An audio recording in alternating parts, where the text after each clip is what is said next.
有時我哋快樂過生活，有陣時我哋拼命去生存，但係我哋好少時間去思考一下自己點樣去改變自己嘅生命。不論我哋係生活緊，定係還是我哋係生存緊。如果打開字典，我哋去查下生命係啲乜嘢意思，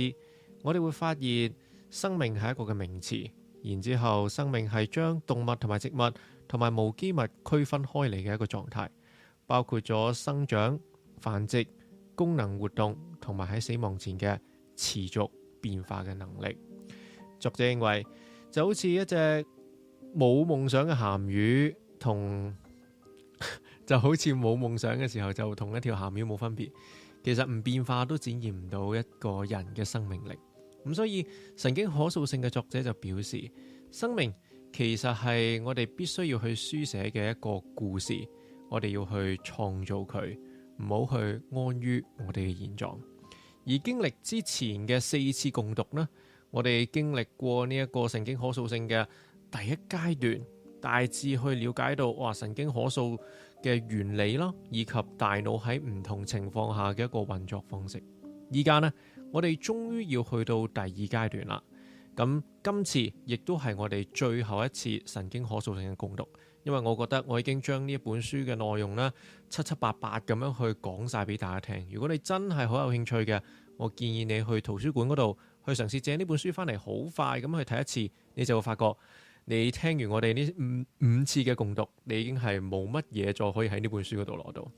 Anyway， 歡迎你翻到嚟我哋第32次嘅得閒讀書會。今次呢係我哋第5次去共讀神經可塑性，我哋會去嘗試去講下神經科學點樣去幫我哋去改造潛意識。呢一個神經科學家會嘗試用7個方法去保證我哋可以去重組到我哋嘅潛意識。咁我哋講講今集會有啲乜嘢嘅部分先啦。咁當然係會有7個方法啦，係嘛？咁我哋首先第一個就唔係方法嚟嘅，第一個部分係點解要重組呢個潛意識呢？我哋都稍稍講一講理論啦，順便幫我哋去重溫一下上4次嘅一個共讀。咁然之後呢，就真正開始去到講到我哋點樣去做到呢一個所謂嘅改造潛意識啦。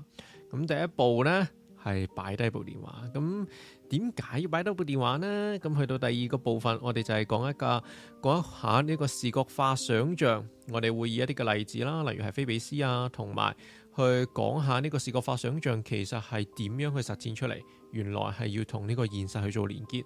第3個位就係嘗試去幫助我哋去培養到我哋嘅習慣啦。去到第4個部分，我哋就要去制定一啲嘅策略，為我哋嘅挫折去做好準備。因為雖然我哋嘅作者係一個非常之樂觀嘅人，但係佢都冇忘記過，其實我哋喺改變自己嘅過程當中係一定會遇到挫折。所以你唔好太樂觀話我係 OK 㗎，我咁樣堅持落去就得㗎啦。相反地，你係要預知自己係會遇到挫折，然之後你基於呢個挫折去嘗試做出準備呢，先係作者俾我哋嘅提醒。去到第5部分其實好短嘅啫，呢個部分就係責怪不如相信。點解要相信呢？去到第6個部分啦，我哋就要去到跨越呢個恐懼，去征服呢個自我破壞。所謂嘅自我破壞到底係啲乜嘢意思呢？其實同我哋之前所講到嘅負面敘事係相關嘅。作者提出咗2個方法啦，但係我基本上我都 skip 咗佢噶啦。我哋會好快咁講下咩叫積少成多啊，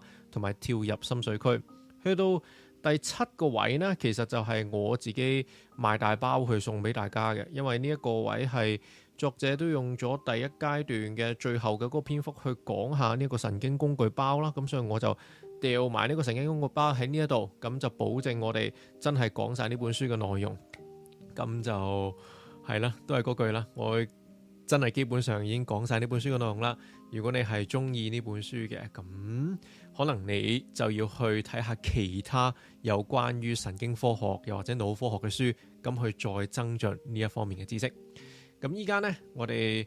就嚟一個少少嘅廣告時間啦，就係第一方面啦，去大家如果有興趣嘅，記得就去睇下我哋嘅呢個會員 podcast 啦。數過呢，就真係有過百集嘅內容。而家我哋講緊呢個造神啦，以及呢個叔本華嘅哲學。如果你有興趣呢，就快啲去聽。另外啊，就係我覺得呢一本嘅神經可塑性，我應該由第一集已經開始講噶啦，就係話其實同我哋之前所睇嘅另外一本最高學以致用法呢，係非常之吻合，同埋係對應住咁讀呢，係會對我哋會有一個相當多嘅幫助。咁所以非常之建議大家去聽啦。咁最後呢一個係啦，咁呢個我哋 skip 啦，我哋已經宣傳過好多次。好啦，而家我哋就一齊去睇下點樣去重組你嘅潛意識，去創造你想要嘅生命先啦噃。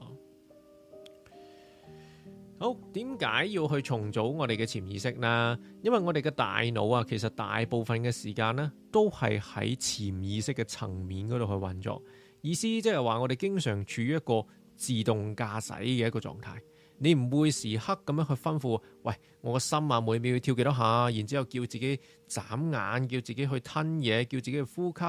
諗住坐低嘅時候要點樣去翹腳。呢一啲嘅行為，呢一啲嘅行動，全部都係我哋自發嘅，我哋唔係時刻有意識咁樣去監控住自己嘅一舉一動。所以呢一種嘅自動駕駛又好，還是一個自動嘅運作都好，對於我哋嚟講係非常之自然。而呢一種嘅自動駕駛呢，係唔一定天生而嚟噶，亦都有可能係由你嘅習慣而嚟。點解習慣對我哋人類咁大影響啊？我哋之前喺第二季嘅開頭呢，係用過裸猿呢本書去解釋一下我哋人類作為一個裸猿點解會咁特別，同其他嘅猿類會有所不同。咁所以歡迎大家去重溫一下啦。咁總之，當呢啲習慣佢喺開始嘅時候呢，佢係非常之唔自動噶。我哋用駕駛嚟作為一個例子啊，例如當你去學習新嘢，例如學開車嘅時候呢，你係會好專注噶嘛，你要不停咁樣留意你嘅後鏡啊，你嘅盲點啊。當你重複咗呢個1、2、1、2無數次之後呢，你踩油又好，打燈又好，就會變成一個自動化嘅行為，完全係下意識咁樣去運作。因為如果你唔將呢啲嘅行為變成一個所謂嘅下意識嘅一個動作嘅時候，咁即係代表你嘅大腦要時刻保持住一個高度嘅關注。咁你揸車揸1-2個鐘已經會攰到崩潰噶啦。所以呢一種重複行為同埋想法變成一個嘅自動化，係人類必然要做嘅一個行為嚟嘅。而大腦佢就會喺潛意識嘅層面嗰度去掃描所有可能嘅一個演算法，去檢驗機率同埋結果，就好似一個龐大嘅機率網絡，好快咁樣去對比過往嘅經驗，去幫你去做決定，並且根據你同環境嘅互動方式去微調內部嘅神經連結，亦即係話你係唔會意識到呢一個行為係發生咗啦，但係過去嘅經驗不停咁樣影響住你，呢一個就係所謂嘅經驗依賴可塑性。呢個亦都係諾貝爾經濟學獎得主康納曼喺快思慢想入面所提到嘅系統一。咁所以系統一我哋都有嘗試一次嘅共讀啦，如果你有興趣嘅時候可以去重溫一下。而既然大腦嘅演算法係會將我哋嘅習慣同埋行為去做一個預先嘅一個編程嘅時候，咁若然你嘅大腦入邊係充滿住一個負面敘事呢，呢一啲嘅負能量就會喺潛意識層面嗰度去驅動你嘅日常行為。而共讀嘅第4次有提及到，我哋嘅大腦係天生有乜嘢啊？天生有負面偏見，好容易會將我哋嘅注意力放喺一啲唔開心嘅事情身上。我哋舉個例，例如你去玩一個交友 App 嘅時候，你因為天生嘅一個偏見，因為冇人約而覺得好挫敗，受制於呢個嘅負面偏見啦，你就會將嗰啲問題攬晒上身去諗，喂，係咪我唔夠好啊？點解我咁差啊？點解我咁弱啊？諸如此類。又或者我哋會往往將呢啲固有嘅信念帶到入去我哋嘅感情關係入面，尤其是當你曾經受過傷，甚至俾人背叛過嘅時候。而如果你去嘗試將呢一種受害者嘅信念帶入到一個新嘅感情，你就會認住呢段關係，一定會失敗噶，認定對方呢就遲早會呃你，於是你就開始去疑神疑鬼去尋找一啲根本唔存在嘅蛛絲馬跡，結果你咁做就嚇親對方，令對方反感，甚至逼到對方為咗氹你開心而講大話，最終你就會得出咗一個自我實現嘅預言。亦即係話佢哋為咗令你開心而講大話，到最後你又發現到佢哋講大話，所以你就更加鬱結，最終你哋嘅感情就會因為你腦海當中嘅恐懼去摧毀。所以如果你要去打破呢一個嘅惡性循環，創造改變嘅第一步就係要去承認咗先，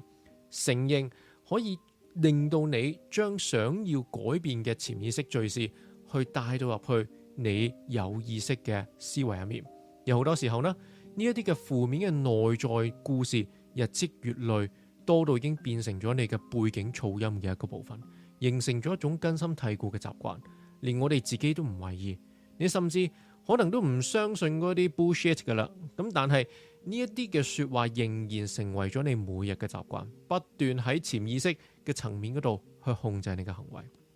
咁所以作者俾我哋嘅建議係，我哋應該嘗試同自己講，喂，你而家感覺係好差，冇錯啊，我承認佢，但係我哋要客觀咁樣按照住現實嘅情況去看待呢件事，去理性咁諗。例如我玩 Apps 嘅時候冇人遇到啊，咁點算啊？但係你諗下，我哋客觀咁講，係咪真係有機會一世都遇唔到一個情投意合嘅人呢？嗱，現實上講係有機會嘅，但係發生嘅機率其實係好低㗎，因為我哋地球有幾多人啊？有80億人啊嘛，而家已經係咪？而一個機率咁低嘅行為，係對你嚟講係好難做到㗎，就好似六合彩都唔見你日日中啦。咁點解一啲機率咁低嘅衰嘅事就一定會發生喺你身上面呢？咁所以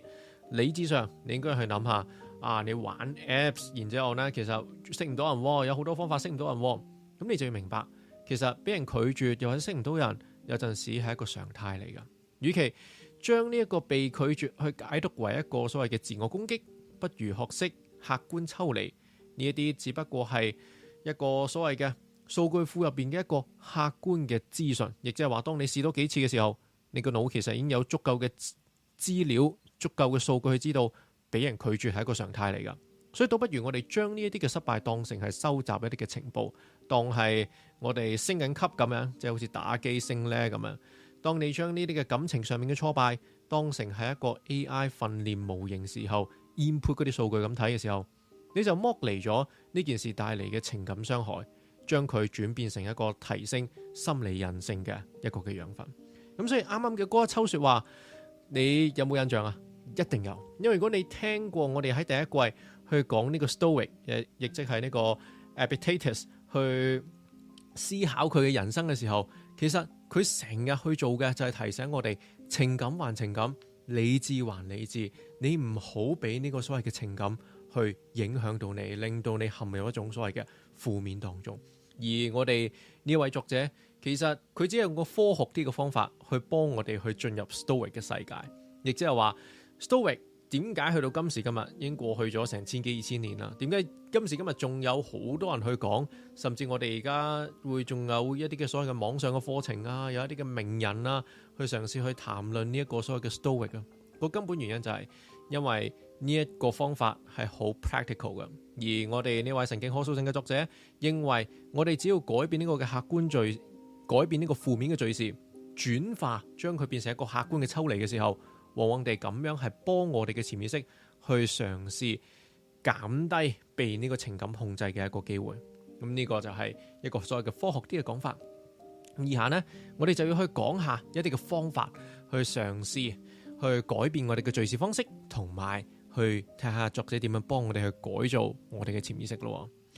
咁首先第一個方法呢，就係擺低部電話，因為呢，我哋每日吸收嘅資訊，其實對我哋嚟講呢係有好大嘅影響。雖然我哋未必覺，但係有影響。咁呢啲影響嘅事物可能係咩呢？可能係社交媒體，又或者係電視節目，同埋你所閱讀嘅雜誌。而不幸嘅係，作者認為呢一啲嘅渠道經常去傳播一啲有害嘅信息，會令人覺得自己應該係點樣嘅樣啊，應該要達成點樣嘅成就啊，因而產生一個不切實際嘅一種嘅期望。咁我哋上次嘅共讀，即係上一集嘅共讀 exactly 係講緊呢個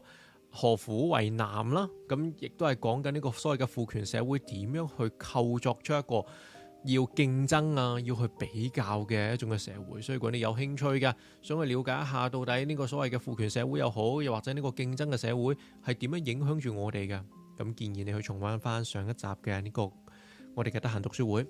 咁由於我哋閱讀嘅內容對我哋影響好深遠，所以作者認為呢，我哋應該要去控制一下我哋閱讀到啲乜嘢。而作者嘅建議係，我哋應該要去關注一啲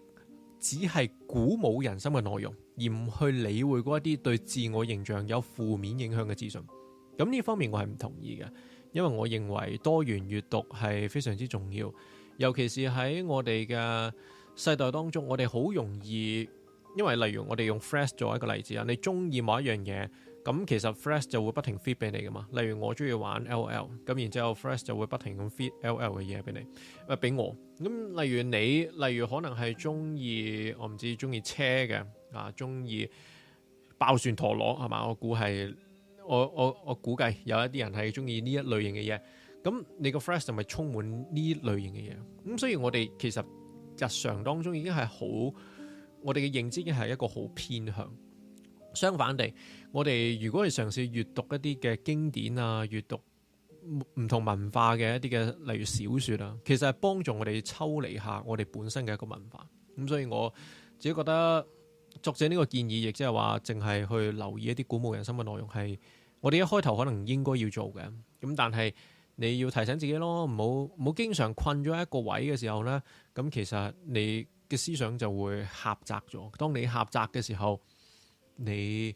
就係年老嘅時刻啦。到底一個小朋友同埋一個老人家最大嘅分別有乜嘢？身體上有嘅，但係更重要地係佢哋嘅心靈嘅開闊嘅一個程度。咁如果你要去 defense 嘅話，就係老人家點解要咁樣去困住咧？又或者唔咁開放啊？係因為老實講，佢哋去到嗰個年紀都唔係好應該開放，因為佢應該已經揾到屬於自己價值觀啊嘛，係咪？佢唔係再尋找一個階段。但係 anyway， 多元閱讀係我哋一個理想啦，一個要追尋嘅目標。呢個係我嘅少少提醒。然之後咧，作者咧就去舉出一啲嘅研究報告啦，就去顯示呢一個嘅社交媒體對我哋人心嘅影響。根據美國嘅非牟利組織常識媒體喺2018年所做嘅調查，係有70%嘅青少年表示，當佢哋喺網上面見到有人發布網上活動，但係又冇預佢哋嗰陣呢，會覺得被排斥。而研究顯示，每日喺呢個社交媒體上面花費超過2個鐘嘅年輕人，佢出現一個社會獨立感嘅可能性，係每日使用少過30分鐘嘅年輕人嘅2倍。另外一項嘅研究發現，同每日去使用呢個社交媒體少過1個鐘嘅年輕人去相比，每日用3個鐘頭或以上嘅社交媒體嘅年輕人，佢更加有可能出現嚴重嘅抑鬱症狀。咁所以呢一點亦都同樣地，大家應該唔陌生啦，因為我哋喺失控的焦慮時代嗰度，亦都有用過常識媒體嘅一啲嘅調查嘅數據，更加多咁樣去顯示，其實呢一個所謂嘅電話又好啊，定還是呢個社交媒體啊，對呢個青少年嘅一個影響。而美國心理學會同年呢，亦即係2018年啦，都做咗一項嘅研究調查，佢顯示有40%半嘅受訪者認為佢哋係因為喺社交媒體嗰度見到人哋嘅生活而感受到焦慮。根據美國國家睡眠基金會喺2021年嘅數據，有67%嘅美國人表示喺瞓覺前使用社交媒體等等嘅電子設備會令到佢哋嘅睡眠質素去變差。總括而言啦，講咗咁多，我哋都可以見到有好多嘅研究去表明，如果你大量去使用一個所謂嘅社交媒體，同你擁有一個抑鬱、焦慮、孤獨、自殘，甚至增加自殺嘅念頭係有住密切嘅關係。所以作者嘅提醒係，如果你上呢啲嘅社交平台係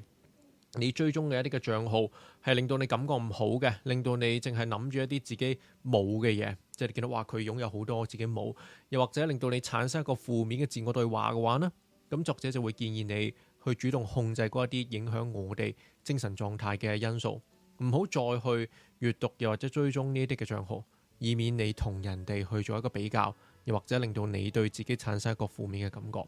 咁當然唔係叫你唔好 follow 所有人啦，只係你要細心去留意自己閱讀緊嘅內容，因為佢對我哋有意識又或者無意識咁認知呢個世界係有住一個巨大嘅影響。呢一點呢，我覺得係一個好唔公平嘅位嚟嘅。好老實講，即係我哋作為一個使用者係嘛，即係我哋係一個社交媒體上面嘅一個，我哋當係消費者啦係嘛。咁其實消費者有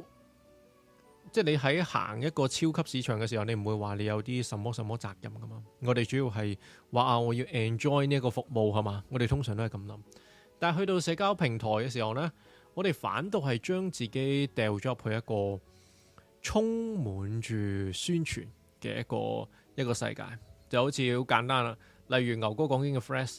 咁你睇下即係宣傳牛哥講經嘅嘢啦，係嘛？咁你睇其他嘅 page 嘅 Threads 又係，即係你睇每一個人嘅 Threads 都同樣地，佢哋係做緊呢一樣嘢。但係我哋有陣時又會混雜喎，即係有啲人係會抒發自己嘅感受啊。咁呢一啲嘅宣傳同埋抒發自己感受慢慢混雜嘅時候，你嘅大腦就會不停咁樣充斥住唔同呢一類型嘅一個嘅資訊。結果我哋見到不停有，無論係呢個神經可塑性嘅作者又好，定係還是呢一個失控的焦慮時代嘅作者都提醒我哋用呢個社交媒體嘅時候，我哋反而有一啲嘅責任。我哋要去篩選，我哋要去停止某一啲嘅資訊要出現喺我哋嘅面前。呢樣嘢係就正正係因為社交媒體呢樣嘢係免費嘅，我只能夠講係免費。免費嘅嘢係最貴，只能夠咁樣講。咁所以呢個係一個少少嘅提醒啦，就係冇辦法啊，因為呢一樣嘢對我哋嚟講太過方便，而會對我哋產生咁大嘅影響嘅時候呢，我哋其實唔係對呢個社交媒體去負責咯，係對自己去嘗試負責。咁呢一點呢，我補充一點啦，就係一個心理學家，其實呢個佛斯丁格呢，佢係有講過一個社會比較理論嘅。佢指出，人天生地係有同他人比較嚟評估自我價值嘅傾向，亦即係話你其實老實講，你喺一個魯賓遜，你喺個孤島上面嘅時候，你都冇得比較，咁你其實冇咩自我價值低唔低㗎嘛，冇呢支歌仔唱㗎嘛，你都唔會因為話哇嗰個靚仔或者嗰個靚女話太型啦，然之後太靚啦，諸如此類，你擔憂自己㗎嘛，你唔 care 㗎，你喺呢個孤島嘅情況底下，而我哋都要明白一樣嘢，就係我哋人類嘅大腦係發展得好慢嘅，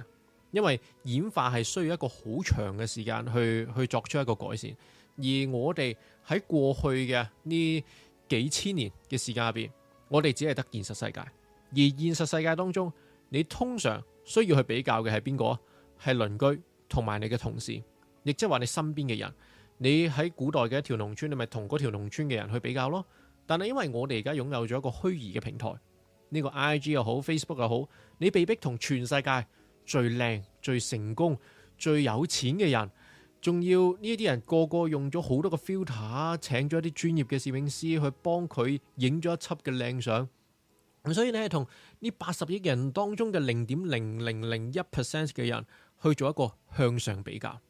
而呢個向上比較其實係一個唔對等嘅一個比較。基於呢一種嘅唔對等，佢就會去消耗你嘅自尊，去引發一種強烈嘅自我懷疑同埋一種嘅焦慮。我哋用廣東話嚟表述，即係咩啊？就係人比人，比死人。我哋喺過去嘅社會已經咁講噶啦，但係去到今時今日，如果我哋仲要人比人嘅話呢，咁的確係會好辛苦，好辛苦。咁所以作者俾我哋嘅一個少少嘅提醒啦，就係你起身嘅時候唔好玩電話。嗱，回想我哋喺呢一個為什麼要睡覺呢一本書當中嘅咧，其實我哋有講過，就係我哋清醒時候同埋我哋睡眠時候嘅大腦係有住兩種唔同嘅腦電波嘅頻率，而喺睡眠過渡到去清醒嘅呢個時期呢，我哋嘅大腦係處於一個放鬆嘅精神狀態，你對周圍嘅環境嘅意識呢越嚟越清晰嗰陣，你嘅大腦就會慢慢由一啲慢啲嘅腦電波變成一啲較高頻率嘅腦電波。但係當你處於呢一個所謂嘅半夢半醒又或者放鬆嘅狀態，你嘗試去品味一下，你品味呢個短暫嘅時間呢，你會發現自己處於一個比較夢幻，你係好適合去冥想，又或者你係充滿住創造力嘅一個心靈狀態，你會覺得呢個世界充滿住可能性。我估呢，呢個情況係唔適用於你唔夠瞓嘅，所以假設你係夠瞓嘅情況底下，你嘗試下某一日起身，你逼自己。真係逼自己，你唔好去拎起部電話，反倒你去觀察下自己，你去留意下，去感受下你當刻嘅呢一種嘅感覺。你照道理你係會有一種清新嘅感覺。尤其是係當你拉開個窗簾，等啲陽光去透落去你嘅身上面嘅時候呢，你應該會有呢一種嘅感覺。所以作者認為呢一段時期係一個好珍貴嘅時期，你唔好嘥咗佢。如果你朝早起身第一件事你就攞開部電話，然之後你係咁睇嗰啲負面嘅一啲嘅新聞啊，一啲嘅資訊啊，你就會摧毀咗你呢一段平靜安寧嘅特殊時刻。好多嘅資訊會同埋通知會逼使你嘅大腦，喂，冚冚聲啊，佢要進入一個警覺狀態啊，佢要即刻去處理好多嘅事務啊，咁就會助長咗一個過早嘅尋求獎勵嘅一個行為，亦即係話你個腦已經被你打開電話，然之後有好多資訊去 fit 俾你嘅時候，你就會覺得，喂，我需要呢啲資訊，我要快啲 get 到呢啲資訊又好，解決呢啲嘅資訊都好，佢就即刻轉咗另外一個模。咁所以作者嘅一個提醒啦，就係你可以想像我哋大腦入邊係有能量嘅上限嘅。然之後你當呢啲能量上限，我哋具體啲啦，當佢係一啲大腦嘅貨幣，即係你好似，所以你個腦好似一個豬仔錢罌咁咯。然之後入邊有好多個銀仔。咁如果你一朝早你就俾嗰啲嘅社交媒體去過度刺激嘅時候呢，等於你一朝早你就係咁抽你嘅嗰個豬仔錢罌嗰啲嘅銀仔出嚟。咁樣唔單止會增加咗你全日嘅認知超載嘅一個風險，亦即係話 overload 嘅風險。仲會搞到你跟住落嚟好難去維持一個所謂嘅手機嘅衛生習慣，即係呢個係 phone hygiene 嘅，即係中文就咁樣去講就唔係好通順嘅。但係總之佢嘅意思就係話，你會如果你朝早唔即刻去用呢個電話，即係唔去 activate 你想用電話嘅呢個心嘅時候呢，你喺晏晝嘅時刻，你係更加容易避免去使用你嘅呢個電話。但係相反地，如果你朝早已經用緊啦，咁你成日你要去抗拒呢個電話呢，就好難。咁所以即使要去到真正專注嘅時刻啊，例如係你翻工又好，或者你同朋友傾偈嘅時候都好呢，你都好可能會不自覺咁樣去渴求呢個手機帶嚟嘅一個快速嘅一個獎勵。咁所以作者提醒我哋朝早時候接觸嘅第一陣嘅刺激，會直接塑造你全日嘅心態同埋展望。唔好俾你嘅電話去騎劫你嘅大腦，不如好好利用呢個大腦最容易受到暗示嘅一個時機，去做一啲嘅正念又好，內省又好，又或者視覺化想像嘅一啲嘅練習，去使得呢一段嘅時間同你清醒過渡期嘅呢個平靜去保持一致，咁樣先可以用一個更加輕鬆同埋專注嘅態度去為新一日去設定一個最正面嘅基調同埋意向。咁到底乜嘢係視覺化想像呢？我哋喺下一個部分呢，我哋就要用一個運動員去作為例子先。咁話說呢個美國嘅游泳名將兼奧運28金嘅得主阿米高菲比斯呢，佢喺11歲嗰陣啊，就曾經因為集中唔到注意力呢，去令到佢學校老師好勞氣啊，甚至覺得喂，呢個靚仔冇乜注意力啊，唔掂啊。好彩呢，係阿菲比斯遇上咗佢嘅教練阿鮑勒波曼，咁啊教練就引導佢透過書本接觸輕放鬆嘅一啲嘅技巧，從而令到呢個菲比斯掌握咗視覺化想像呢一個強大嘅心理工具。而菲比斯會點樣用呢個視覺化想像呢？佢會喺腦海入邊去想像自己成為咗一個更加優秀、游得更加快嘅一個游泳選手。佢會想像自己非常渴望喺呢個比賽日嗰度上陣，以及點樣喺一個巨大嘅壓力底下去保持一個自信。所以作者就稱呢一種嘅做法叫做視覺化心理訓練。就好似你做 gym 嘅時候，亦即係你訓練緊你嘅身體，你係透過重複舉重去令到你嘅血肌肉同埋你嘅心血管係更加強壯啊嘛。咁呢個視覺化想像簡單啲嚟講，就係我哋透過心理訓練去增加大腦採取特定行為嘅一啲嘅能力，並且改善基於學習嘅一個結果。而神經科學發現，當你極度逼真咁樣去想像，例如好似菲比斯咁樣想像自己游緊水，咁你大腦嘅運動皮層嘅神經元放電模式同你真係落水游緊嘅時候係幾乎完全一樣。所以當菲比斯個教練話，喂，當阿菲比斯咧企起身話要去參加呢個世錦賽嘅時候，又或者奧運會嘅時候，其實佢已經喺腦海當中游過呢一場嘅比賽幾百次。其實唔係誇張呢一種講法。實際上，菲比斯佢真係會嘗試去咁樣去想像，然之後佢仲會去想像呢個事情嘅情景會有啲嘅變化，有唔同嘅可能性，甚至情況係變差。亦即係話呢個視覺化想像，佢唔單止係想像變成好，變成自己攞獎諸如此類，佢仲會想像埋自己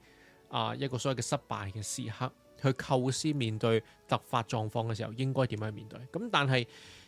點樣去想像事情變壞呢？我哋就之後嘅部分再講。我哋而家暫時喺呢個部分淨係去講到呢一個佢會想像自己去攞獎啦，然之後想像自己去點樣遊啦。而呢一樣嘢對於我哋嚟講點解咁重要呢？係因為專業嘅訓練、專業嘅教練普遍認為，其實你去到最頂級嘅賽場嗰度，運動員嘅體能同埋技術嘅訓練量係相差無幾嘅。真正決定住勝負嘅係你能唔能夠突破自己嘅一個精神力量。而最優秀嘅運動員都明白，強化思考同埋強化身體一樣咁重要。亦即係話，我哋用一個最簡單嘅例子，喺 LOL 當中，你話呢個世界有冇好多嘅天才選手？一定有㗎。佢反應好快好快，然之後佢亦都落咗好多嘅心機去做一個訓練。但係呢個世界得一個 Faker。咁你問啦，Faker 同呢個其他人有啲咩唔同啊？其中一個唔同嘅位就係佢喺思想上同其他人係有啲嘅不一樣。因為你會留意到，如果你有睇嗰啲 T1 嘅紀錄片啦，你就發覺喂，點解呢個 Faker咁鬼中意睇書嘅咧？然之後佢又會得閒去推薦一啲書俾佢嘅 fans 睇。咁我覺得呢一樣嘢就係一個頂尖嘅一個選手又好，定還是一個高層諸如此類。佢哋點解成日咁強調話咩睇書去咩思考？最重要嘅位係你喺閱讀嘅過程當中，你係突破緊自己，你先係去想像緊唔同嘅一啲嘅情況，否則你就係困咗喺你眼前嘅情況。咁亦都係因為呢個原因啦，我同大家去分享過呢個 Faker 推薦嘅《為什麼要睡覺》啦。佢好似好中意呢本書，咁我都 OK 嘅，我都幾中意呢本書。Anyway， 我哋就會見到話呢個視覺化想像喺呢個運動員當中有好重要嘅一個呈現，又或者其實嗰啲運動員都係咁用緊呢種方法，即係你唔好以為嗰啲運動員淨係喺度做一啲嘅肌肉訓練。而我哋去問啦，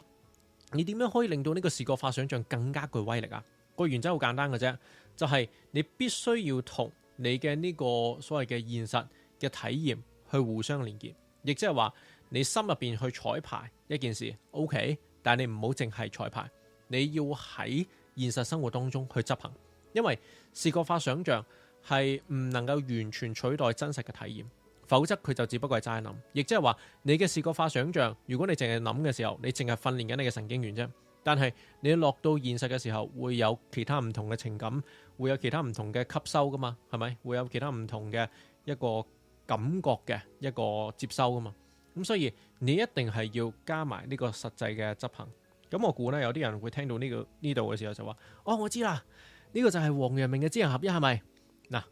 冇錯嘅，王陽明嘅知行合一係重視實踐嘅。咁但係仲有好多種層次嘅。嗱，有興趣嘅，我建議你去睇下鄭宗義先生所寫嘅呢一個再論王陽明的知行合一，其實已經寫得相當嘅清楚。咁呢篇文係輯咗喺從宋明理學到當代新儒家啦，係免費㗎，因為佢加入咗呢個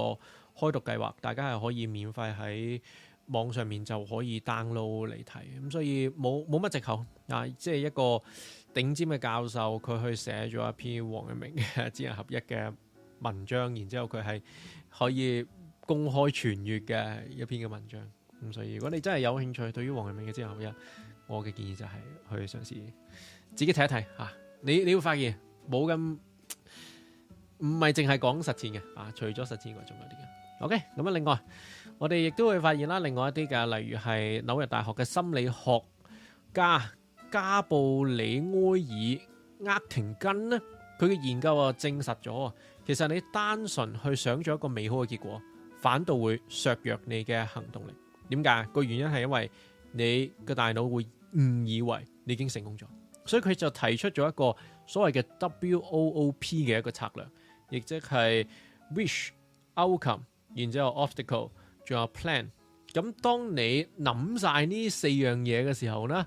你就可以真係做到一個完整嘅視覺化想像。嗱，我舉個例子，例如你而家有一個新習慣你想去培養嘅就係你朝早返工之前我要跑步。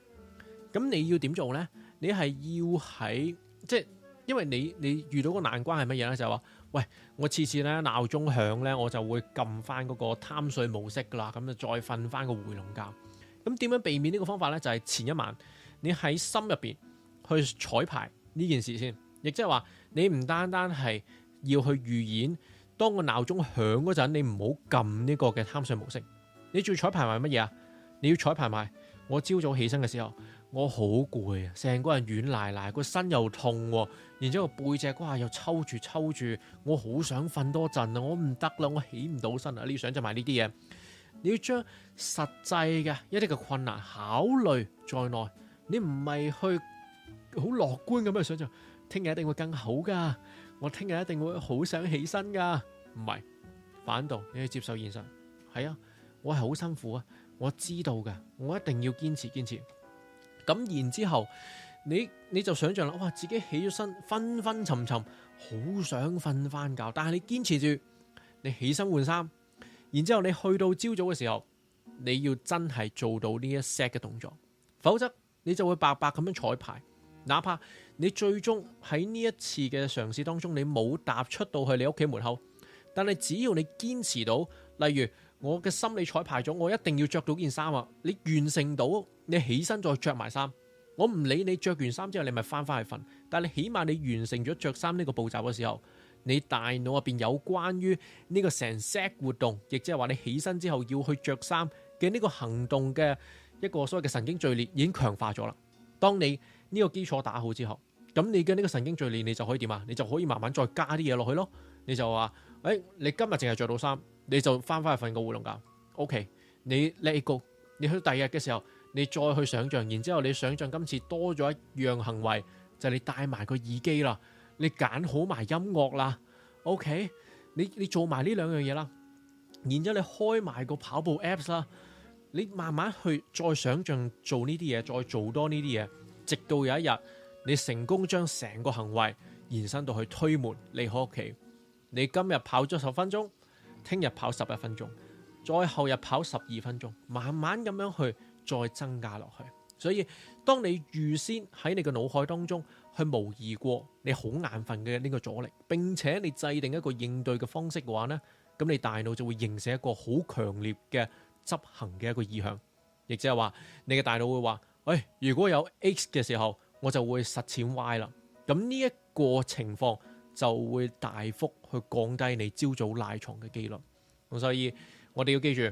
正係因為我哋嘅日常生活當中係充滿住各種嘅干擾同埋自我嘅質疑，我哋先至更加需要好好去把握我哋大腦去進入呢個 alpha 同埋 theta 嘅一個深度放鬆嘅一個狀態，即係你啱啱起身嗰個狀態。喺呢個雜念全消，大腦對建立一個新嘅神經突觸最為開放嘅黃金時刻，你要全盤接受自己描繪嘅視覺化想像，並且配合現實當中嘅一個執行力。咁所以你如果做到呢樣嘢，你喺你清晨嘅時刻，即係你啱啱瞓醒嘅呢個時刻，你去感受你嘅平靜，然之後你去慢慢想像嘅時候，你會發現一個改變係可能嘅，呢個改變係可以喺現實當中生根發芽，全面去提升你嘅呢個生活嘅表現。咁所以如果你要去對付自己自我設限嘅信念同埋你嘅低自尊嘅時候，你可以喺腦海當中去想象你昂首闊步咁樣走入一間嘅房，一間嘅咖啡室，又或者係會議廳，你用呢一種嘅方式令到自己去 present 嘅時候，去見工嘅時候，慢慢保持一個冷靜。若然你係啱啱分咗手嘅 OK， 你可以喺心入邊彩排自己唔去睇對方嘅社交媒體，又或者唔傳一啲嘅 SMS 俾佢。而家冇人傳 SMS， 而家傳 WhatsApp 係咪？而喺呢啲嘅衝動出現嗰陣，去做其他嘢啦。喺你心入邊彩排，雖然我而家好傷心，但係我知道自己最終會好翻。呢一個都係一個好有用嘅做法。我哋唔應該去壓抑自己嘅真實感受，反倒我哋要去理解並且重構自己嘅心態，去提醒自己我哋會冇事。呢一個就係作者所認為嘅視覺化想像嘅一個重要嘅原因，又或者佢去嘗試去解釋一下視覺化想像可以點樣去幫到我哋。而我自己留意到，其實作者好中意講呢個分手同埋失戀嘅嗰個感情。我 feel 到佢係真切噶啦，即係佢真係覺得呢樣嘢係有效咁，但係佢好在意呢樣嘢，所以我都係我留意到嘅一個位。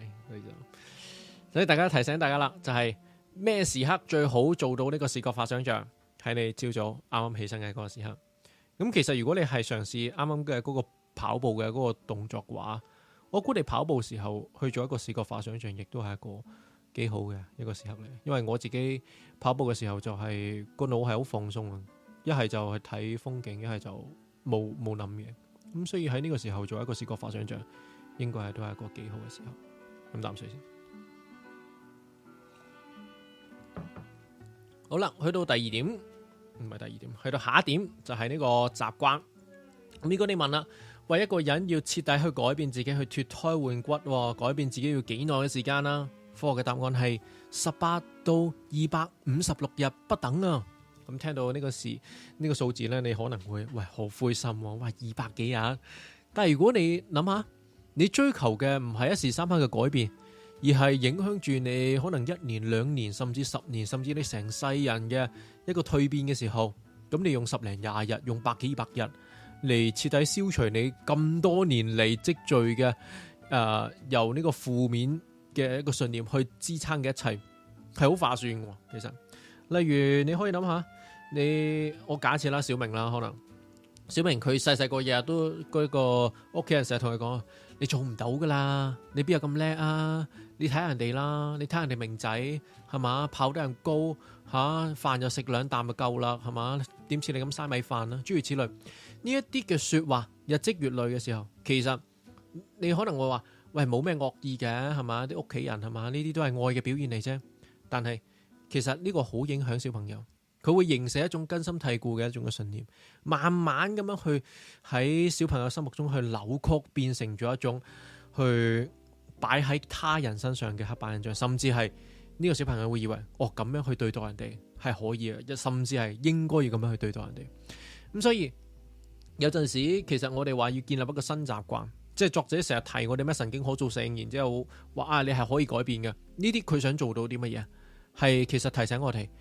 哋要去拆除身邊人加諸喺我哋身上面嘅一個刻板印象，我哋要去消除由細到大受到呢個屋企人耳濡目染所養成嘅一個有毒嘅一個嘅特質，同埋係撫平一啲一直去到打擊你自信心嘅一啲嘅微創傷，又或者一啲嘅貶抑。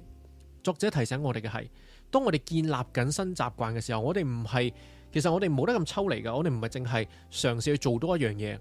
反倒係，其實呢一場係一場嘅心理療愈咯。佢係透過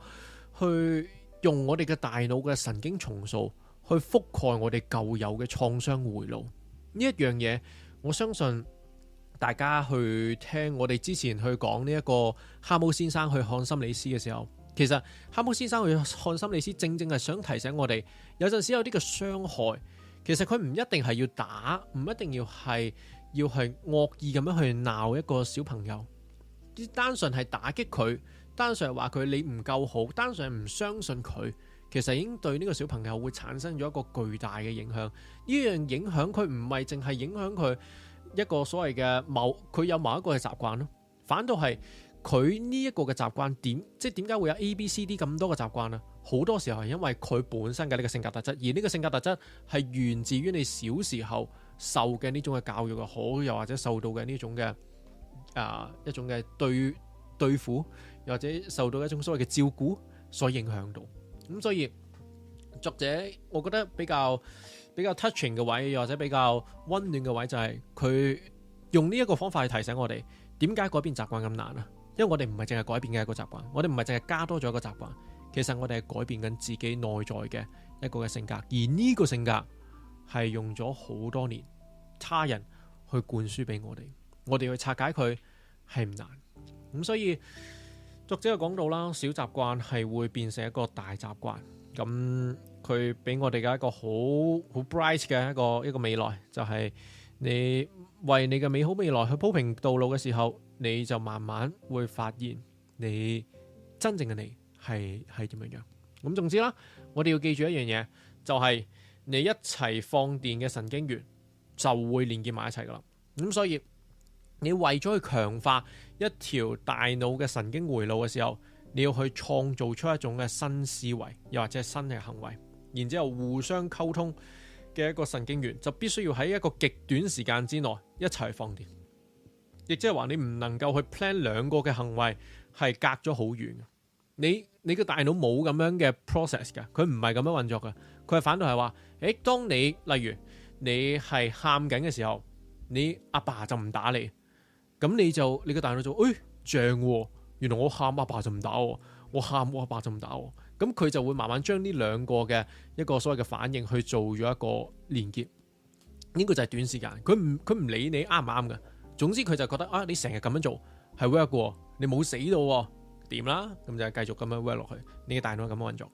所以你要明白嘅一樣嘢就係兩個嘅神經元嘅連結一定要短，一齊放電，然之後當佢哋成功配對嘅時候，佢哋嘅連結之間就會越嚟越緊密，仲需要反覆不斷咁樣去互相溝通，咁樣先可以形成一個牢固嘅紐帶。咁而個中嘅原理就係當一個神經元越頻密咁樣向另外一個神經元去發送信號嘅時候，接收端嘅神經元接收信息嘅能力會越嚟越好，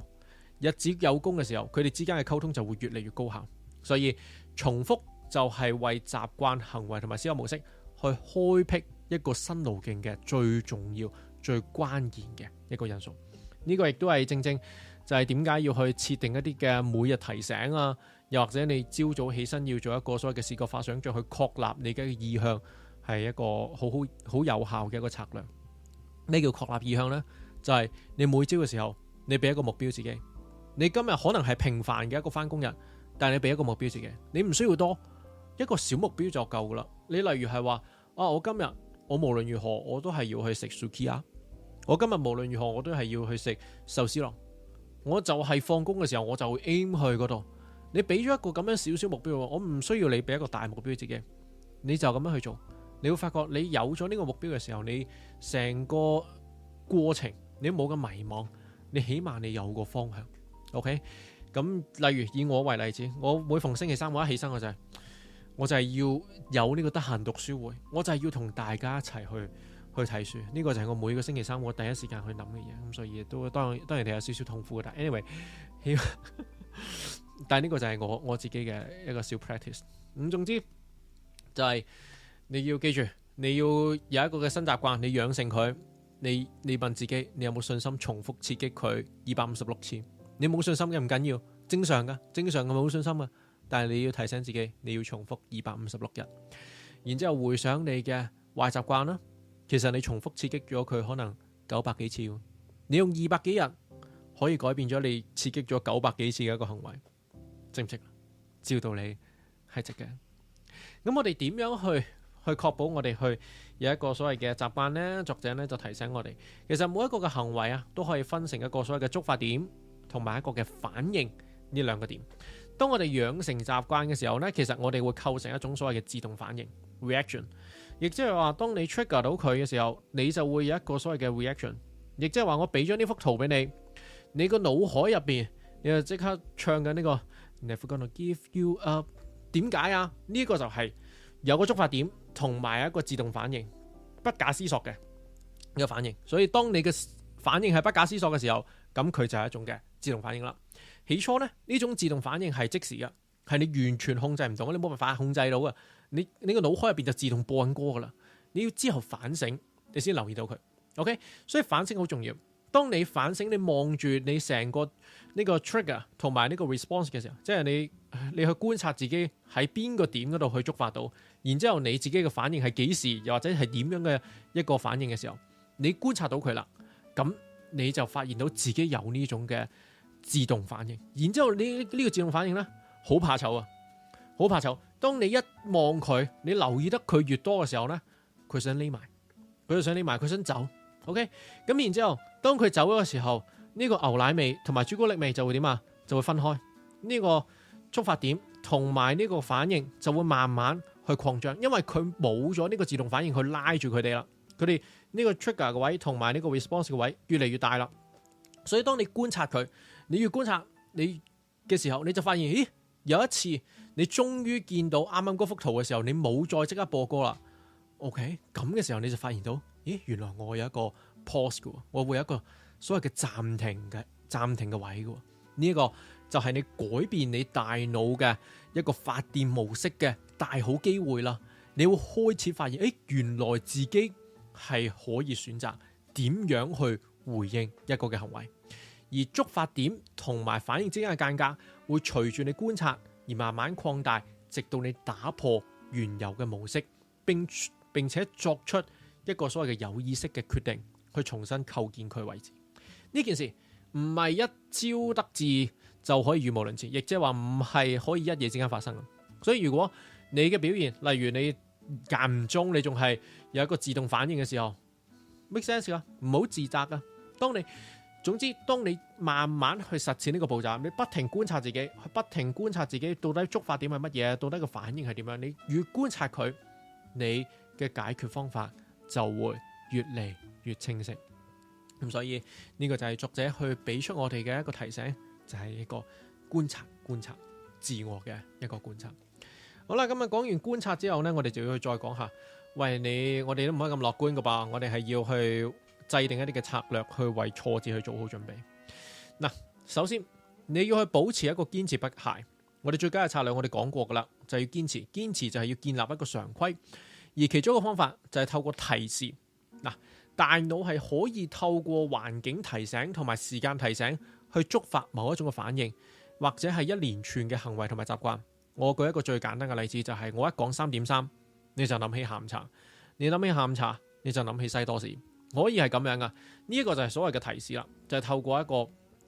樣嘅聯想。如果你將一啲嘅習慣去集中埋一齊去進行嘅時候，咁係可能會幫你去記得你想建立嘅一個新習慣。舉個例子，如果你係想食 supplement， 然之後你成日話，哎呀，我真係咧好傻啊！然之後我係成日都唔記得食個 supplement 咯。咁你可以運用咩嘢呢？就係所謂嘅習慣疊加法。嗱，呢個方法就係話，例如你每日你都會，我當你有個本身有個習慣，就係你每日都會拎個水樽出街，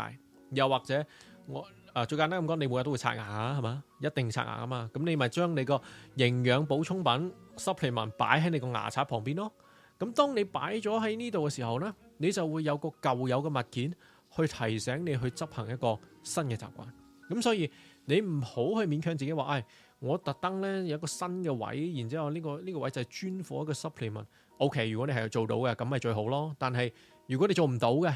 咁你就應該將佢同你嘅舊習慣黐埋一齊，去嘗試將呢兩樣嘢去連結。因為我哋講過好多次啦，我哋嘅大腦係中意安全感，中意熟悉感，佢唔中意陌生感，好生保噶。我哋嘅大腦係咁，所以如果你係知道你接下落嚟嘅日子嘅工作會好繁重啊，又或者會好攰啊，你預先喺你腦海當中視覺化，為自己即將會去充滿精力咁樣去對付工作啊，咁你同樣地可以為自己加添力量，知道自己掌控住一個控制權，有助於去克服你嘅困難。你仲可以點呢？你仲可以想像去改變你喺某一啲情景入邊嘅一啲慣性嘅反應，去預先想像你會點樣去處理一個情況。佢意味住，當呢個情況真係發生嗰陣，你就更加有可能用你彩排過嘅方式嚟回應。如果你冇彩排嘅時候，咁你就係考你天才波咯，係嘛？考你嘅急才咯。咁你有冇急才？你有急才咪得咯。但係你通常冇急才啊嘛，係咪？我哋係普通人嚟噶嘛，所以你冇急才嘅時候，遇到突發情況，你就容易手足無措，大腦就會點啊？大腦就話：喂，你冇急才喎，咁點搞啊？翻去咯，我哋原本個方法咯，我哋原先嘅慣性行為都點啊？做翻以前嘅行為啦，講 sorry 啦，講對唔住啦，我哋唔做啦，咁樣諸如此類。但係如果你大腦當中係有一個替代反應嘅時候，就好似你喺個袋入邊，你已經有個 plan B 啊，有個錦囊俾你，即係以前嗰啲電影咪成日都話徒弟你落山啊，我俾個錦囊俾你，呢啲都係令佢心定一定啊，係嘛？師傅俾咗啲嘢俾我去扎一扎我個袋，咁我就唔使咁驚啊嘛，係嘛？隨時有需要就攞出嚟用。咁點樣去幫自己？你冇師傅點樣扎個袋俾自己呢？係咪？點樣扎自己嘅袋呢？就係俾一個具體例子俾大家啦。例如假設當人哋去揾你幫手嗰陣，我當你係一個好中意應承人嘅人嗱，通常你都 say yes 噶，即係老細同你講話今晚 OT 得唔得啊？得，然之後話你可唔可以幫我拖埋個地啊？得，幫我洗埋個碗啊？得，OK。你唔會因為太忙而去拒絕人噶，我當住係咁樣先。有陣時你就會點啊？其實有陣時你唔係好想噶，但係因為你反應唔切啊嘛，你嘅大腦嘅自動化機制同埋佢嘅心理嘅捷徑就會提醒你話，答好啦，掂啦。但係如果你有事先去訓練過，你要想象過唔同方式去回應嘅時候，咁你就可能揾到一啲新答案啦。例如你喺個袋入邊，你諗定咗呢個方法話，其實咧我真係好想幫手啊，但係咧我已經而家咧就快死啦，做到我就快入醫院啦，真係分唔到身啦。呢個係 A。又或者我係 B 係咩啊？就話我平時都會應承嘅，但係睇怕我今次真係幫你唔到啊。我話 C， 喂，我個期真係排到好 full，不如呢單嘢我哋遲少少再傾好唔好啊？嗱，呢一啲就係替代反應啦，起碼可以。雖然如果對方係一個好麻煩嘅人，可能未必會 accept 你嘅呢個替代嘅一個回應，但係你有個替代反應已經係好咗喺邊啊？好咗喺你嘅呢個自動化嘅回應，亦即係話你答好嘅呢個自動化嘅反應，已經係慢慢俾你觀察到啦。佢怕醜噶啦，佢走噶啦，有可能走噶啦。於是你喺呢個觸發點同埋呢個反應之間嘅距離就點啊？越嚟越廣啦。呢個就係個好處啦。OK， 除咗一個替代反應之後，我哋仲要為遇到嘅一個挫折去做好準備。嗱，呢一啲嘅挫折可能係源自於我哋嘅內在嘅狀態，例如係某一日壓力好大啊，又或者好攰啊，心情好煩躁啊，我哋會變得情緒化，容易跌入舊有嘅一個壞嘅習慣嘅模式。但好多時候呢，挫折其實係源自於一啲我哋冇辦法控制嘅外在因素，但我哋偏偏將個責任去歸諸於喺自己身上面嘅某一啲嘅問題。然之後，我哋會不停咁樣去覺得話自己之所以失敗呢，係因為某啲係冇辦法去控制嘅一啲嘅外在力量。當我哋經歷呢啲嘅挫折嘅時候，我哋又唔理解背後嘅原因嗰陣呢，我哋就會開始去相信自己注定係一再失敗。咁所以菲比斯講過，有陣時我哋甚至會為呢啲嘅挫折做藉口，因為佢哋俾咗我哋一條嘅出路。而試過化想像同埋挫折，係關於我希望個比賽點樣進行，關於我唔希望個比賽點樣進行，以及佢可能點樣去進行。亦即係話，菲比斯認為點解我哋需要呢個視覺化想像啊？係因為如果我哋冇呢個視覺化想像，我哋會好容易幫我哋嘅挫折去揾藉口，因為係咁樣係好舒服嘅，對於我哋嘅大腦嚟講。但係如果我哋視覺化想像呢，我哋用緊個腦，你一用個腦佢唔舒服。佢唔舒服就攰，佢就發脾氣，但係你要繼續用佢，呢個就係視覺化想像。而我哋點解挫折嘅時候會驚惶失措？係因為我哋嘅大腦好中意俾一條合理嘅退路俾我哋。但係菲比斯佢喺2008年嘅北京奧運，佢就顯示佢想象自己去冇退路嘅一個情況。因為點解啊？因為當時菲比斯佢真係比賽嘅時候，佢嘅泳鏡嚴重入水，佢喺盲游嘅情況之下，依然得到咗200米嘅蝶泳嘅金牌。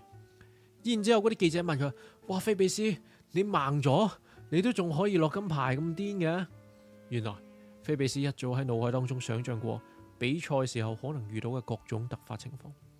所以佢唔容許自己個腦翻去一條好簡單嘅路嗰度，話喂，我驚啦，我習慣，我驚啊，我繼續驚落去啦。佢唔俾，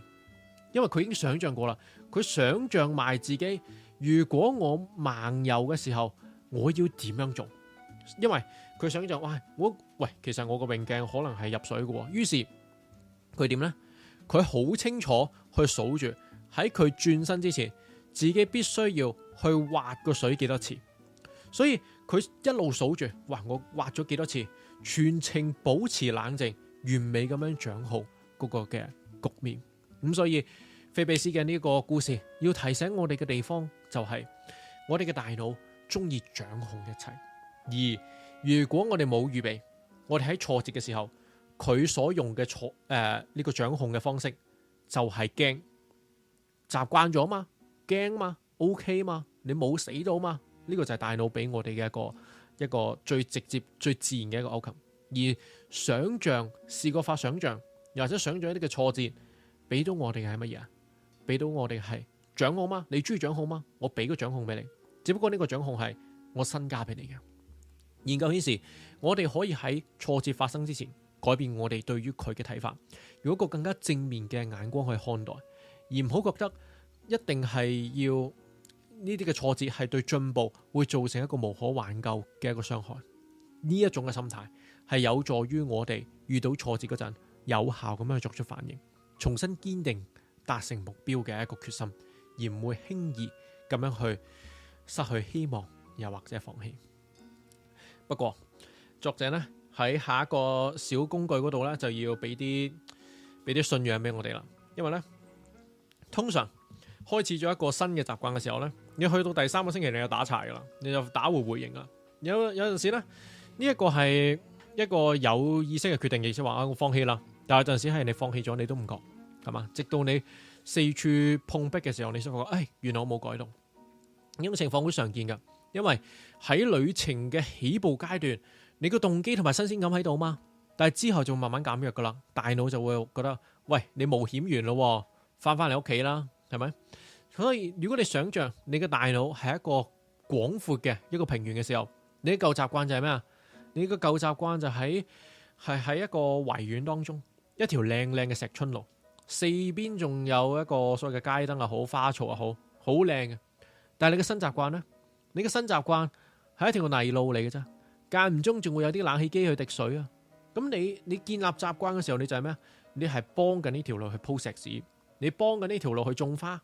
令到呢一段嘅旅程變得輕鬆啲。但係條路未鋪好嗰陣，你嘅大腦係點啊？你大腦自然會去想去維園散步噶嘛。所以喺呢個改變過程當中，難免係有一個時刻，你會想放棄，你覺得攰，你失去動力，你想翻到去嗰個舒適嘅狀態。但係你要明白呢個階段係正常嘅，你唔好怪自己先。首先，你要話俾自己知係正常嘅。我哋知道難關過後，一切都會容易啲。嗱，而家係難，但係作者同你講話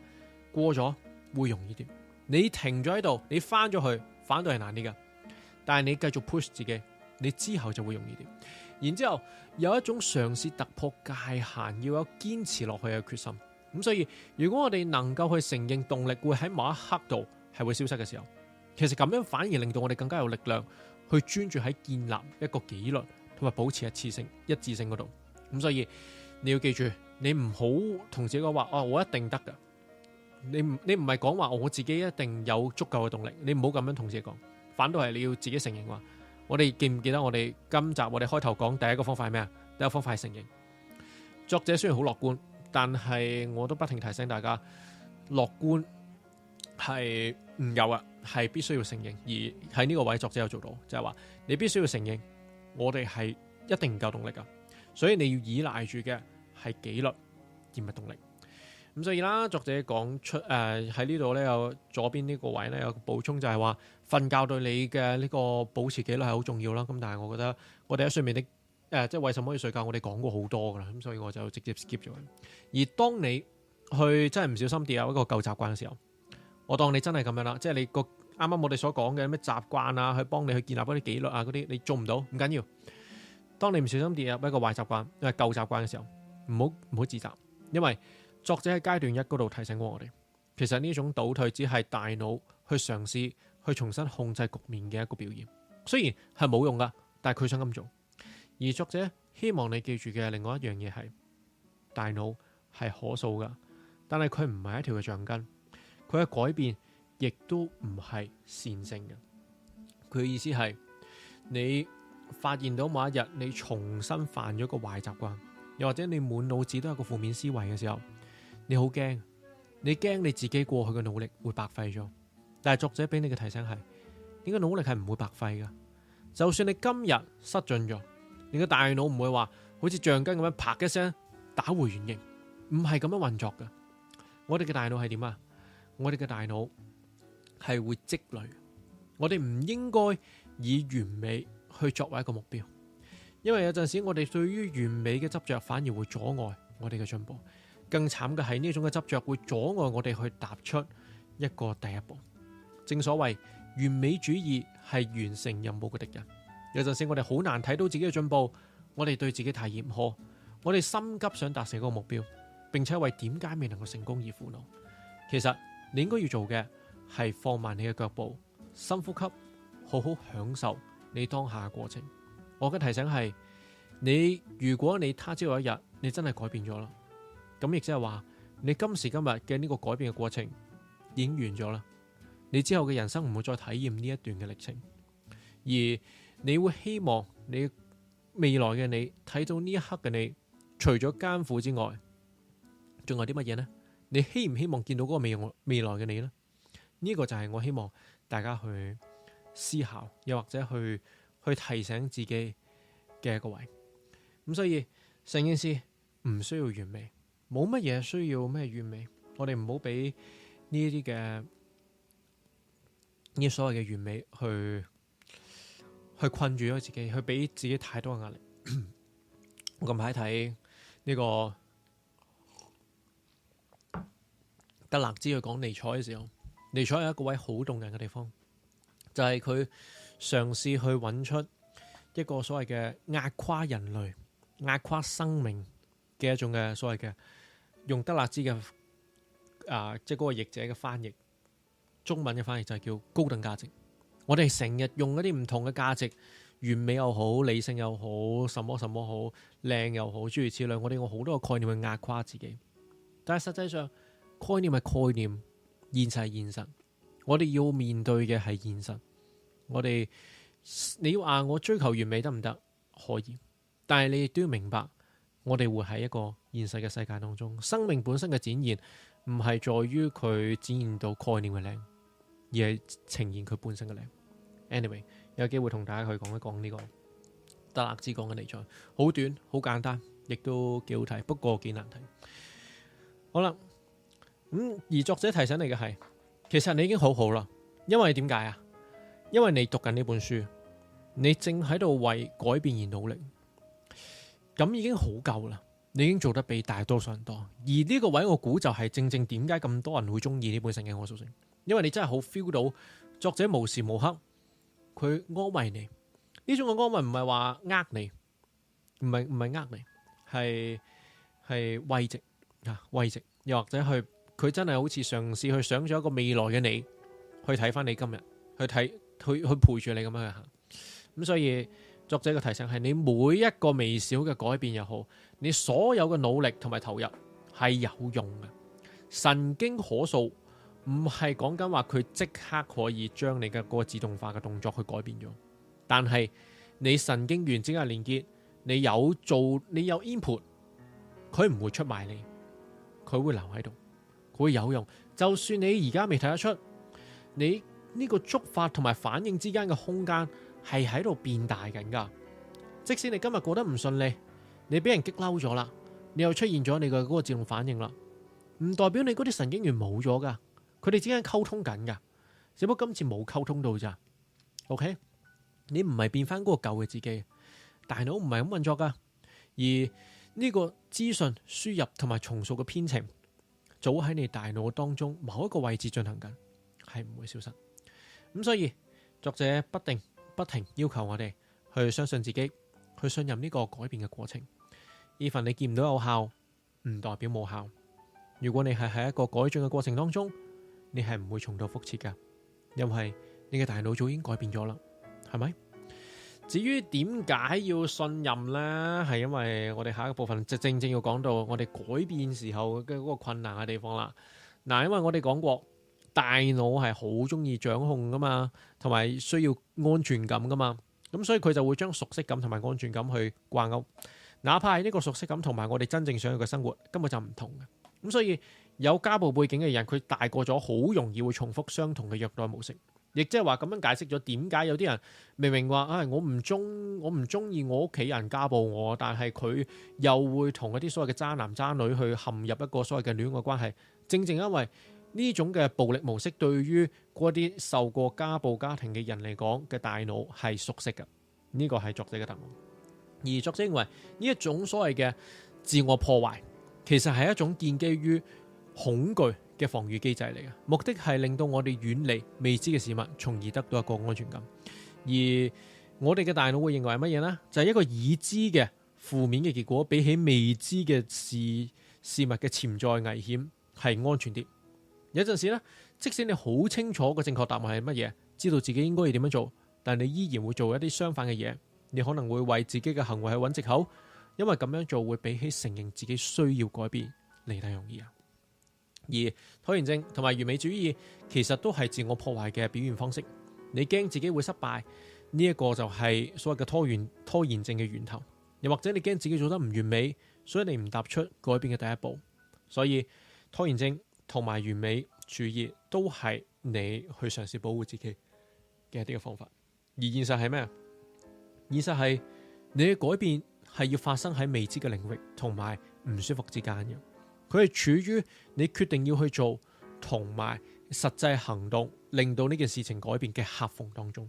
喺呢個過程當中，你會覺得辛苦同埋唔舒服。我自己俾嘅比喻就係呢一個所謂嘅完全未知嘅領域，就好似一個哲學咁樣咯。我覺得牛哥講經就係嘗試做中間嘅嗰個夾縫，去嘗試幫你去透過呢個夾縫去慢慢踏進一個另外嘅一個境界，係咪咁嘅？又或者另外一個領域啊？領域係一個準確啲嘅字眼。呢個係我希望我做到。而自我破壞係源自於乜嘢啊？係源自於恐懼。恐懼係源自於乜嘢啊？恐懼係源自於我哋低估咗自己嘅能力，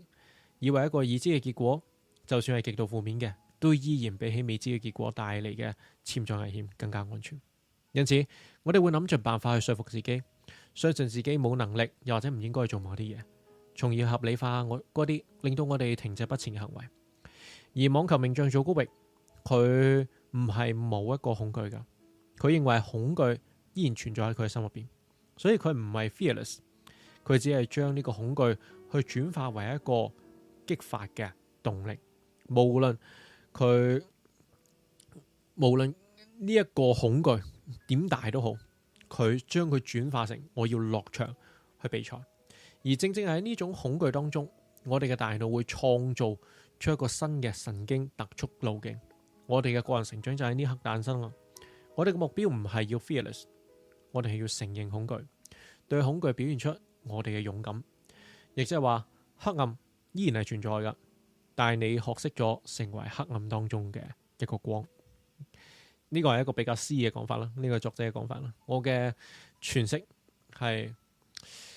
呢個都係好 stoic 嘅一個講法，就係我哋從來都唔係要去唔驚任何嘢，反倒係你話有啲人真係唔驚任何嘢嘅，係咪？但係一個普通人，佢要去面對嘅係首先去誠實，最重要嘅係誠實。你恐唔恐懼嗰樣嘢？我恐懼，但係我要唔要解決嗰樣嘢？我要解決。所以既然我要解決嘅時候，我用我嘅勇敢 trump 咗我嘅恐懼，呢一個先係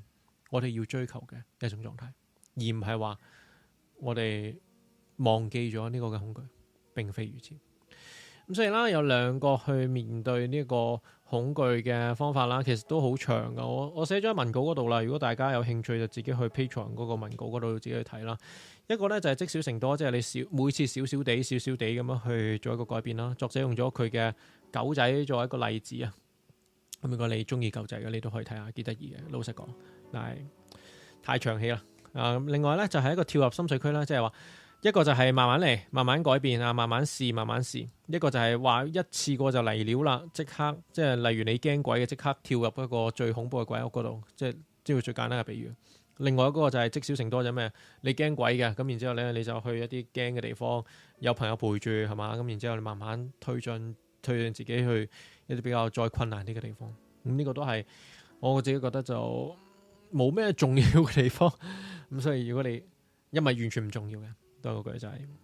都 OK， 但係我哋就 skip 啦。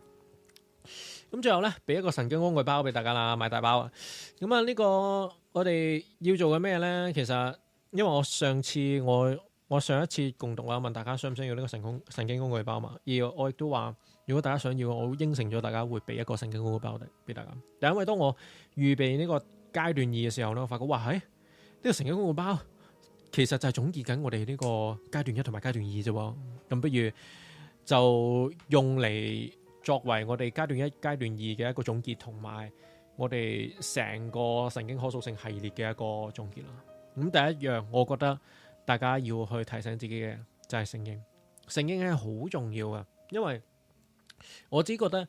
其中一個位我中意讀一啲，無論係咩學得教好啊，定還是咩孔子啊，即係儒家嗰啲嘅學說啊，我覺得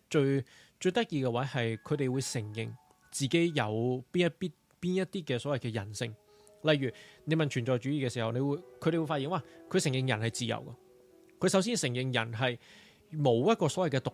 一個所謂嘅天生嘅一種價值，又或者冇一個所謂嘅固定咗嘅一種價值。佢首先做咗一樣咁樣嘅承認。首先我哋撇除咗話咩到底咁樣啱唔啱先，但係佢首先做嘅一樣嘢就係承認。OK， 我承認我係自由嘅，又或者儒家嘅講法就係我承認我係有人心嘅。呢一啲都係要我哋去誠實面對自己，因為我哋有陣時，我哋作為一個喺社會生活嘅人，生活咗咁多年啦，他人嘅思維、他人嘅一個文化、他人嘅一種嘅感受，一早已經係入咗我哋嘅心入邊，我哋唔自覺嘅。老實講，我哋係唔自覺嘅。甚至有啲人你問你自己嘅特質係乜嘢啊？冇諗噶，我哋唔諗噶。老實講係唔諗噶，好少時候會諗。而哲學佢哋做嘅工作就係乜嘢？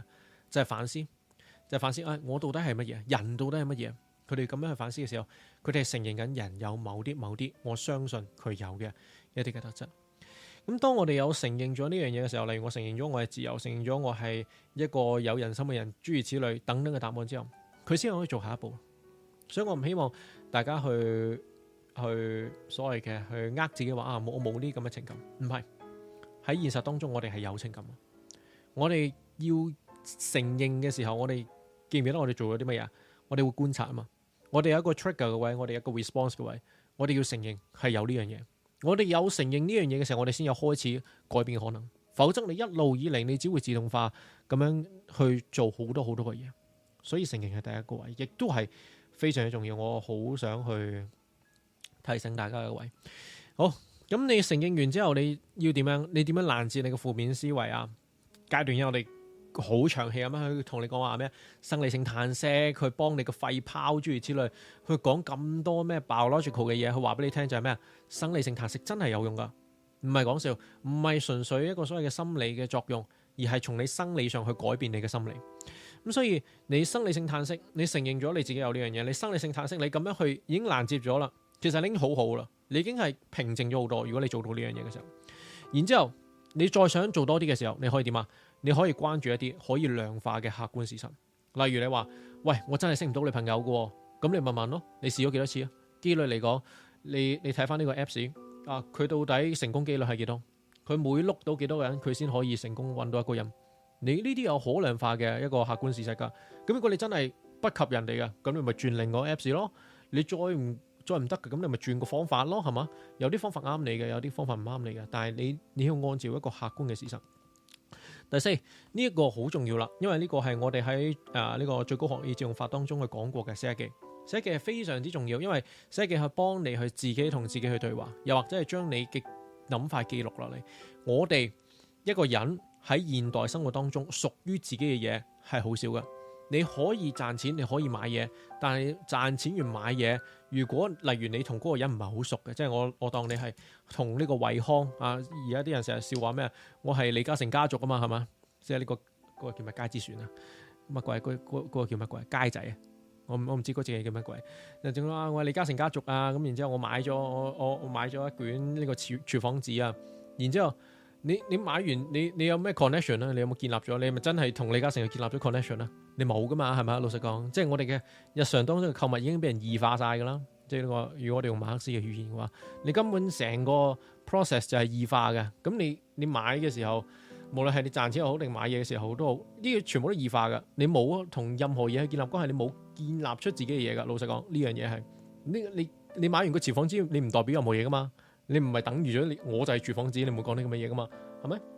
咁當然啦，有啲特例㗎，例如係你買啲，我當係我哋而家咪好成日都會見到咩市集啊，又或者咩藝術品啊諸如此類。我覺得呢一啲真係人去避免，即係話 skip 咗呢個所謂異化過程嘅一啲嘅 product 嘅時候，咁我估呢啲嘅購物係係有意義嘅，又或者嗰樣嘢係更加屬於你嘅。但係除此之外，我哋嘅日常生活太過工業化，咁好多嘢都唔係屬於自己。而寫日記又講完咗，寫日記係好能夠係表現出係你自己。我寫日記又好，寫文章又好，寫讀後感又好，諸如此類，呢啲嘢都係你嘅。你話呢啲賣唔到錢喎，係賣唔到錢啦。咁但係正正因為佢賣唔到錢啊嘛，係咪？呢一樣嘢正正因為佢賣唔到錢，所以佢唔係一個工具咯，佢係你個目標咯，係咪？呢樣嘢係好噶，所以佢係做唔到錢啦，唔緊要啊。但係佢對你嚟講係有意義噶，佢係屬於你噶。咁呢樣嘢係我哋嘗試要尋找自己嘅時候一個好好嘅一個方法。雖然我冇寫日記，但係我覺得牛哥講經係屬於我某程度上嘅日記，我嘅閱讀筆記。咁所以因為你想了解我嘅時候，咁你就睇牛哥講經，你就了解咗我。基本上我覺得 OK。咁總之去到第5啦，我哋就係要分析我哋嘅意念啦，去了解一下點解你會被觸發去做呢啲負面嘅事情啦，去幫助你更加有效去應對呢啲觸發嘅因素。亦即係話你承認嘅時候，你已經承認咗有呢個觸發嘅原因同埋你嘅呢個觸發嘅一個反應啊嘛，係咪？咁去到第5步嘅時候，其實你觀察翻啦，你就係細心觀察啦。OK， 我點解會有呢個位？我點解會被呢個 trigger 到 ？OK， 我去諗翻，然之後我話點解我會有一個咁樣嘅反應？諸如此類，呢兩樣嘢都係你可以繼續再去做。第6就係承認自己取得嘅小勝利，並且恭喜自己，唔好難為自己。OK， 你有陣時失敗 OK 嘅 ，that's OK。你要知道，你一個行為一個習慣，你嘗試去堅持咗，你話你未去到200幾日，唔緊要啊，你去到100日，100日已經有改變啦。100日一定有改變，改變咗喺邊度？唔清楚，冇驗到你個腦，但係一定改變咗。OK， 呢個就係作者用一個所謂嘅神經可塑性去提醒我哋嘅地方。咁所以啦，我希望透過呢個神經工具包啦，去做一個少少嘅總結啦。即係我哋都用咗幾多個鐘頭啊？我當一次係1個鐘頭，我哋一次共度1個鐘頭，1-2個鐘頭啦。咁然之後你諗下，我哋跨越咗咁多嘅時間，我哋終於完成咗呢本書。我希望你會感受到作者，即係你理解下咯，點解呢本書會咁多人買，係嘛？我都希望我本書嚟緊可以有咁多人中意。雖然我覺得，即係老實講，我覺得我寫得，即係如果要貼心嘅話，我覺得我仲貼心嘅。但 anyway， 即係我哋學習下啦。一方面係學習一本暢銷書啦，係點樣去寫啦。另外一方面就係一啲嘅神經可塑性，佢點解要咁強調一個神經可塑性？同埋，如果我哋嘗試理解點解佢咁出名，個根本原因就係因為神經可塑性。我覺得今次最重要嘅位就係佢俾咗一個所謂嘅安慰俾我哋，就係我哋嘅習慣唔單純係習慣，我哋嘅習慣係源自於我哋嘅性格，冇咁簡單噶。我哋嘅習慣冇咁簡單，係有啲嘢喺我哋嘅性格入邊，我哋用呢個習慣去滿足咗我哋嘅性格好多年啦。而家我哋要一個新嘅習慣，難唔難啊？難咯。難嘅地方係在於你唔單止係對抗緊你嘅習慣，你仲對抗緊性格。而你嘅性格源自邊度？你嘅家庭、你嘅學校、你嘅文化、你嘅社會，呢啲都係，如果 if 呢啲產生咗一啲嘅壞影響喺你嘅性格當中嘅時候，你要剔除佢，容唔容易啊？唔容易，一啲都唔容易。所以作者同你講，你見到就算喺呢個階段2當中有啲咩神經工具包又好，又或者有呢咁嘅7個工具又好，佢不時都提醒你噶，你失唔失敗噶？會失敗啊，係會噶。你係要諗定你係唔夠動力噶，你係要諗定自己係會有挫折噶，你係會責怪自己噶。作者不停提醒你，而我哋要喺呢啲地方做嘅地方就係你要去唔好怪自己。唔好怪自己係咩意思呢？實際上就係話有啲嘢唔係你自己想嘅，嗰樣嘢唔係話啊你咁樣就我冇責任喎，唔係咁講，而係講緊話呢樣嘢唔係源自於你嘅，我而家要剔除佢，我要付出好大嘅努力。我今日剔除唔到，我唔怪責自己，我希望我聽日剔除到，我聽日剔除唔到，我嘗試後日再剔除佢。我一步一步，我係要喺剝除其他人對我嘅影響，慢慢問翻自己係一個點樣嘅人。我喺呢個情況下，到底係我嘅性格使然，到底係我某一個所謂嘅家庭又好，還是學校嘅陰影又好，諸如此類點影響又好，到底係呢啲嘢外在嘅嘢去影響到我今時今日喺呢一個 moment 嗰度喊，定係還是我因為我係一個人，我係一個個體，我知道我自己係一個點樣嘅人，我誠實面對自己，於是我喺呢個情況下咩？呢兩樣嘢係兩個好唔同嘅位嚟噶，亦都係我